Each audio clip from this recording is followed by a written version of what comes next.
Jitu, it's a pleasure to welcome you. Thank you, sir. You are the second batch from IIT Yes. Bombay? I graduated in 1963, the second batch. And you came the very year to the US. I came right after I graduated. I got admitted in Berkeley, so I came here for masters in Berkeley, and finished Berkeley, and then started working. And a few years later, I started my own office in '73. I'll continue this trajectory. Yes. How did you transition from being a professional to an entrepreneur? Well, I always wanted to be an engineer, structural engineer. Since I was in 8th standard or 9th standard, I had dreamt to be a structural engineer designing buildings. Been fortunate. Came to study, got degree in engineering, structural engineering, and then went to work in the structural engineering field. Before I started my own office, I was the chief engineer in another office. And at some point in time, my bosses thought that I was too good to be an employee. And they thought that I will become their competition.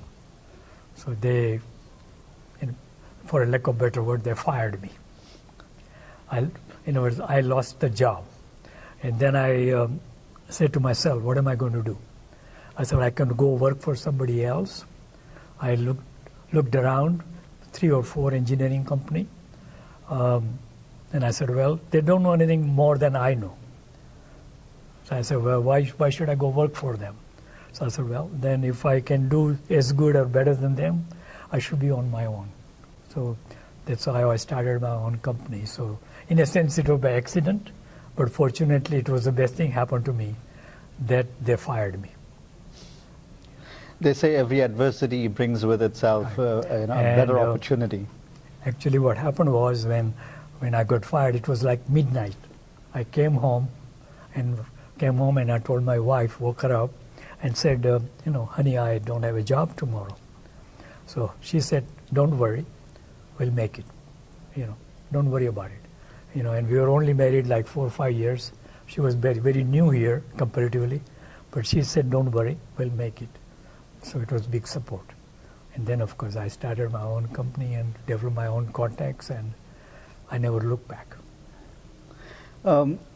What is important to learn is most of us who come from India, and especially distinguished alumni like you, who come from IITs, we never learn these ropes of the trade in India. Right. Coming from middle-class families, lower middle-class backgrounds. That's very true. The only way out of our situation was to good education and a good job. Good job. So, and also, fortunately for me, when I was working, I always took courses in business. Without knowing what I will do in the future, but I learned accounting, I learned business management, I took evening classes at UCLA. Because, in the office, since I was the chief engineer, I was in somewhat of a management position. So I needed to learn about the business. So I used to take classes. Well, fortunately, it helped me because when I started my company, I did everything myself. I was a one-man show at one time when I started. So I had to do accounting, engineering, client contact, everything myself. And because of my background that I fortunately worked into, that helped me to continue this work further. Yeah. The perception, and rightly so, of Gujaratis is genetics. They have an advantage of being a business person. I want to learn from you because you went to IIT, yeah. You came here as a professional, right. Then you migrated and transitioned to become an entrepreneur. How much of it is school, grit, determination, and how much of it is sheer genetic advantage? Well, being Gujarati, being an entrepreneur is almost in your blood. But in my case, I have to tell you, my parents were not in business. They were working. My father was a manager in a bank. But I don't know whether what transpired me to be on my own. But when I came to a conclusion, there's nobody better than me, then I said, why should I go work somewhere else? If I can do just as good or better than person down the road, then I don't need to work for him. I need to just be on my own. And being business in yourself, it's very challenging, but it's very rewarding. At the end of the day, I work, I go home, I say I'm working for myself. I don't have to report to anybody. So it's a feeling that you only can have when you are in it, you know. And I would not do anything any other way. My son, as a matter of fact, I have 3 children, 2 boys and a girl. I've been telling them since pretty much when they were in college after that you need to decide your future between the age of 30 and 40. Because that's where it's most creative, productive time. So you need to decide your line at that time. My son, eldest son, is also a structural engineer. He grew up in the business. Well, fortunately, he's working in my office. So I have my one son working in my office as my partner now, junior partner. And he's slowly taking over my office. I have never thought of retiring. I enjoy what I do. Every day I go home, go to work, and I like every minute of that. It's very fulfilling.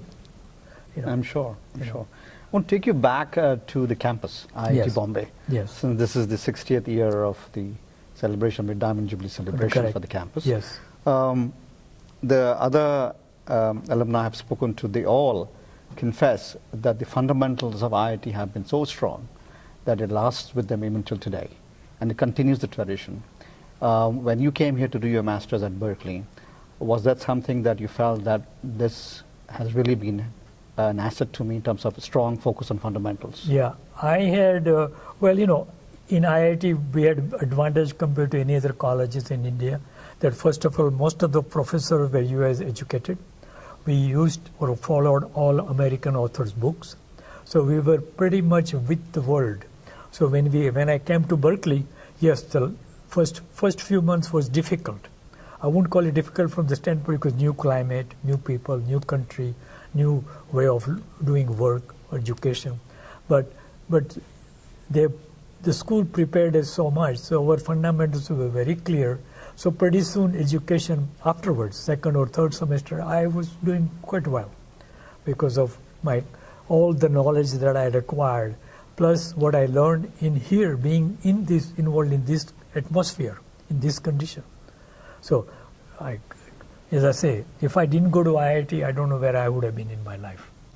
Very clear. Yeah. You have spent 2/3 of your life in this country. Yeah. You have seen probably 2 generations grow up here. When you do travel to India, and I'm sure you visit your campus and you visit other schools, meet young students, young entrepreneurs, how do you see the transition happening, and what is your best hope for the future generation and the country as a whole?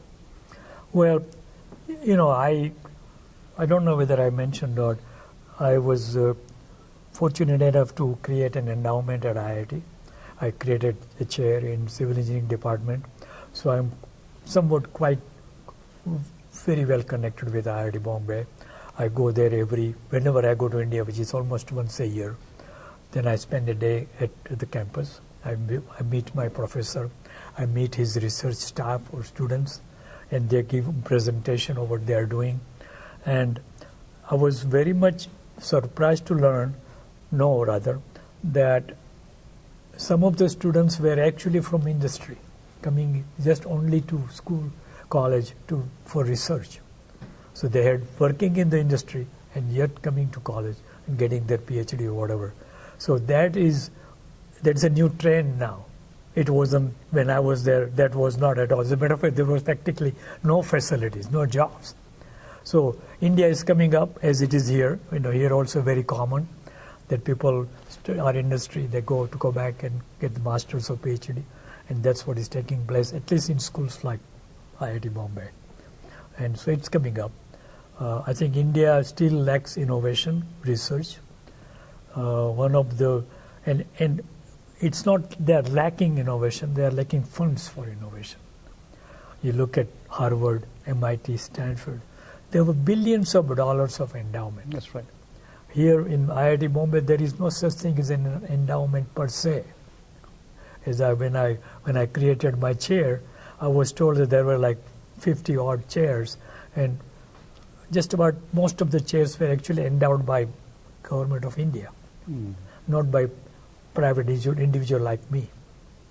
And very reason I created endowment was to further research. So essentially professor is getting research grant from my endowment that he is using in his research projects. And I would hope that other ex-IIT graduates, take opportunity to do something like that, because we lack research, advancement, innovation. We lack money, funds. And without money, nothing moves. That's right. Really. No, I think it's very well put. And I was talking to, like I said earlier, to other alumni, and this has been a concern, and they said that things are moving in the right direction. And obviously, generous donations and the dedication that you have towards your alma mater, obviously it helps. But thank you for coming here and sharing your thoughts. I just want to say one more Sure. thing. Being a Gujarati, I'm also connected now with IIT Gandhinagar.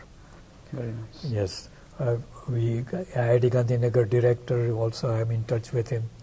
It's all after all IIT. Of course. And being a Gujarati, I thought I should also look at IIT Gandhinagar too. So we are connected with both, IIT Bombay and Gandhinagar. Absolutely. I think it's a younger institute that's doing really well. That's good. So Yes. I think your support will mean a lot to us. I'm here to help in any way, which way I can do. Great. Thank you very much. Jitu, thank you. Thank you It's a for your pleasure. time. Appreciate it.